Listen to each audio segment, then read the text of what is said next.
Welcome back to ಅಡುಗೆ ಸಮಾಚಾರ cooking channel. ಬನ್ನಿ, ಇವಾಗ ಸಮ್ಮರ್ ಹಾಲಿಡೇಸ್ ಬರ್ತಿದೆ. ಮಕ್ಕಳಿಗೆ ಏನಾದರೂ ಮಾಡಿಕೊಡ್ತಾನೆ ಇರಬೇಕು. ಮನೇಲಿರ್ತಾರೆ. ಒಂದು ಥಟ್ಟಂತ ರೆಸಿಪಿ ತೋರಿಸ್ತೀನಿ, ಸೇವ್ ಮಾಡಿಕೊಂಡು ಮಾಡ್ಕೊಳ್ಳಿ. ತುಂಬ ಚೆನ್ನಾಗಿರುತ್ತೆ. ನೋಡಿ, ಈ ಥರ ಬ್ರೆಡ್ ತೊಗೊಳ್ಳಿ. ಆದಷ್ಟು ಬ್ರೌನ್ ಬ್ರೆಡ್ ತೊಗೊಳ್ಳಿ, ಆರೋಗ್ಯಕ್ಕೆ ಒಳ್ಳೆಯದು. ಇದನ್ನು ಈ ಥರ ಪೀಸಾಗಿ ಕಟ್ ಮಾಡಿ ಇಟ್ಕೊಂಡಿದ್ದೀನಿ. ನೆಕ್ಸ್ಟ್ ಇದಕ್ಕೆ 2 ಈರುಳ್ಳಿ, 2 ಟೊಮೊಟೊ, 3 ಹಸಿಮೆಣ್ಸಿಕಾಯಿ, 1 ಕ್ಯಾಪ್ಸಿಕಮ್ ಇದನ್ನು ಸಣ್ಣದಾಗಿ ಹಚ್ಚಿಟ್ಕೊಂಡಿದ್ದೀನಿ.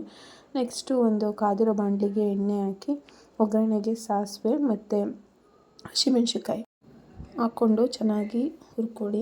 ನೆಕ್ಸ್ಟು ಈರುಳ್ಳಿ ಮತ್ತು ನೆಕ್ಸ್ಟ್ ಕ್ಯಾಪ್ಸಿಕಮ್ ಹಾಕ್ಕೊಂಡು ಚೆನ್ನಾಗಿ ಫ್ರೈ ಮಾಡ್ಕೋಬೇಕು. ಈ ಥರ ರೆಸಿಪೀಸ್ ಎಲ್ಲ ಮಕ್ಳಿಗೆ ಇಷ್ಟ ಆಗುತ್ತೆ. ಹೊರಗಡೆ ಗೋಬಿ ಫ್ರೈ ಈ ಥರ ಎಲ್ಲ ಕೊಟ್ಟು ಆರೋಗ್ಯ ಹಾಳೋಕ್ಕಿಂತ ಈ ಥರ ಮಾಡಿಕೊಟ್ರೆ ಮನೆಯಲ್ಲಿ ತುಂಬ ಇಷ್ಟಪಡ್ತಾರೆ. ನಾನೀಗ ಕ್ಯಾಪ್ಸಿಕಮ್ ಹಾಕ್ಕೊಂಡು ಫ್ರೈ ಮಾಡ್ಕೊಂಡಿದ್ದೀನಿ. ಸ್ವಲ್ಪ ಚೆನ್ನಾಗಿ ಫ್ರೈ ಆಗಕ್ಕೆ ಬಿಡಿ.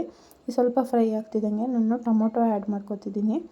ಇದನ್ನು ಸ್ವಲ್ಪ ಚೆನ್ನಾಗಿ ಮಿಕ್ಸ್ ಮಾಡಿ ಫ್ರೈ ಮಾಡಿ. ಟೊಮೊಟೊ ಆ್ಯಡ್ ಮಾಡಿದಾಗ ಸ್ವಲ್ಪ ಸಾಲ್ಟ್ ಆ್ಯಡ್ ಮಾಡಿಕೊಂಡ್ರೆ ನಿಮಗೆ ಬೇಗ ಫ್ರೈ ಆಗುತ್ತೆ. ನೆಕ್ಸ್ಟು ನಾನು ಸ್ವಲ್ಪ ಫ್ರೈ ಆದ ನಂತರ ಸ್ಪೈಸಸ್ ಹಾಕ್ತಿದ್ದೀನಿ.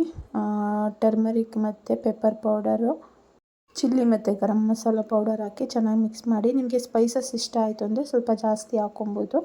ನೆಕ್ಸ್ಟ್ ಎಲ್ಲ ಫ್ರೈ ಆಗಿ ಮಿಕ್ಸ್ ಆದಮೇಲೆ ನಾನಿಲ್ಲಿ ಬ್ರೆಡ್ದು ಪೀಸ್ಗಳು ಹಾಕ್ಕೊಂಡಿದ್ದೀನಿ. ಅದನ್ನು ಹಾಕಿ ಚೆನ್ನಾಗಿ ಮಿಕ್ಸ್ ಮಾಡಿ.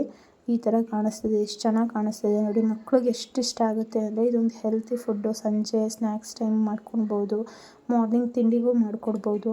ತುಂಬ ಚೆನ್ನಾಗಿರುತ್ತೆ. ನೆಕ್ಸ್ಟು ನಾನಿಲ್ಲಿ ಕೊತ್ತಂಬರಿ ಸೊಪ್ಪು ಮತ್ತು ಸ್ವಲ್ಪ ಲೆಮನ್ ಆ್ಯಡ್ ಮಾಡ್ತಿದ್ದೀನಿ.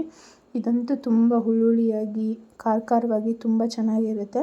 ಮಕ್ಳಿಗಾದರೆ ಸ್ವಲ್ಪನೇ ಖಾರ ಹಾಕಿ ಮಾಡಿ. ನನ್ನ ಚಾನಲ್ ಸಬ್ಸ್ಕ್ರೈಬ್ ಮಾಡಿ. Thank you.